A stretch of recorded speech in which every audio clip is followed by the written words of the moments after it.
প্রত্যেকটা সনের একটা ইতিহাস থাকে। বাংলা সন ভারত উপমহাদেশের বাদশাহ সম্রাট আকবর থেকে শুরু।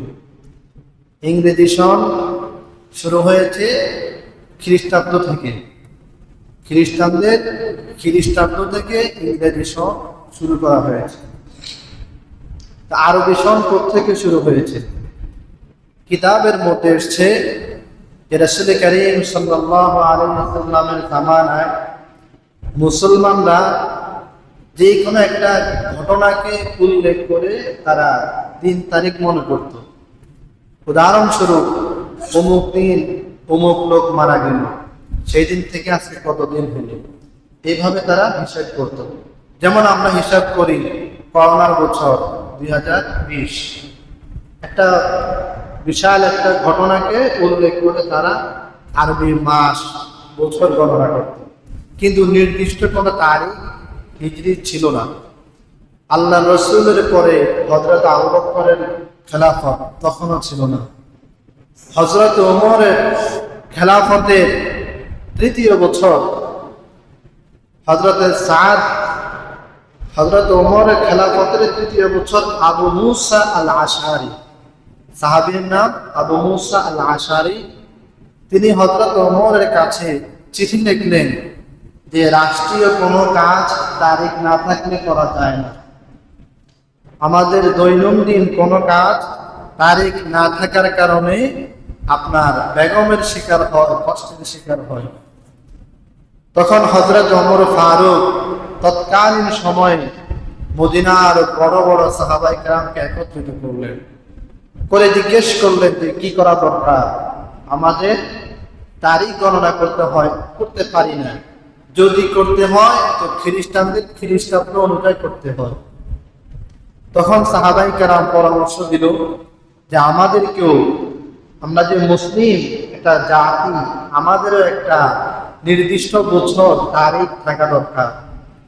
তখন সাহাবায়ে কেরামের মধ্য হতে কেউ কেউ পরামর্শ দিল আল্লাহ নবীর জন্ম সন থেকে আমরা আলাদা তারিখ হিজরি সন শুরু করি। কেউ কেউ পরামর্শ দিল নবীজি 40 বছর বয়সে নবুয়ত পেয়েছে, এই 40 বছর বয়স থেকে আমরা একটা সন গণনা শুরু করি। সর্বশেষ সাহাবায়ে কেরাম পরামর্শ দিল যে না, আল্লাহ নবী মক্কা থেকে হিজরত করে মদিনায় গিয়েছেন, এই হিজরতকে কেন্দ্র করে আমরা আরবি হিজরি সন গণনা শুরু করি। তখন হযরত ওমর ফারুক বললেন, হ্যাঁ এটা সুন্দর কথা যে হিজরি থেকে নবীজি যেহেতু হিজরত করেছেন এই জন্য আমরা হিজরি সন গণনা শুরু করি তখন থেকে। তো কোন কোন মাস আগে হবে? কোন কোন সাহাবায়ে কেরাম বললেন রবিউল আউয়াল মাস আগে হবে, কারণ নবীজি হিজরত করেছেন রবিউল আউয়াল মাসে, আবার রবিউল আউয়াল মাসে নবীজি জন্মগ্রহণ করেছেন, ইন্তেকালও করেছেন রবিউল আউয়াল মাসে, তাহলে মাস খুবই গুরুত্বপূর্ণ।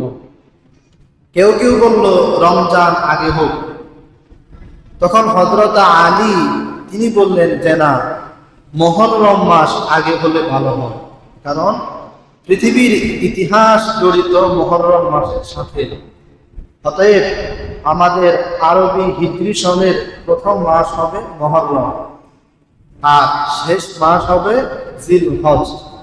তাহলে আরবি হিজরি সনের প্রথম মাস মুহররম, শেষ জিলহজ। আর আরবি হিজরি সন শুরু হয়েছে আল্লাহ রসুলের হিজরত থেকে। এই হলো আরবি হিজরি সনের কিছু কথা। মুহররম মাস যেহেতু আগে, কেন আগে দেওয়া হলো? কারণ এই মুহররম মাসে পৃথিবীর ইতিহাসে 11টি বড় বড় ঘটনা ঘটেছে। কয়টা? 11টা। মুহররম মাসে 11টা পৃথিবীর ইতিহাসে বড় বড় ঘটনা ঘটেছে।